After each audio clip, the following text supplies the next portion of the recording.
जो भी मनुष्य पृथ्वी लोक पर कुत्ते को एक टुकड़ा रोटी खिलाता है उसे 8 फायदे होते हैं और वह जीवन भर सुखी रहता है और उसे मृत्यु के बाद मोक्ष की प्राप्ति होती है।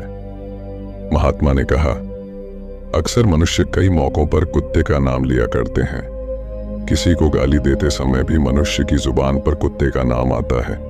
मनुष्य गाली आदमी को देता है परंतु नाम कुत्ते का बदनाम होता है। तो क्या कुत्ते का जीवन इतना गया गुजरा है?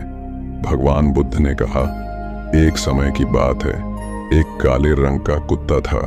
वह बहुत ही लाचार था और भूखा प्यासा था। वह गांव में सभी के घर घर जाता था परंतु उसे कोई भी व्यक्ति रोटी का एक टुकड़ा भी नहीं देता था। वह भूख के मारे इधर उधर घूमता रहता। एक दिन वह गांव के बाहर नदी के किनारे एक ऋषि के आश्रम पर पहुंच गया और ऋषि से कहने लगा, हे मुनिवर, मुझे लगता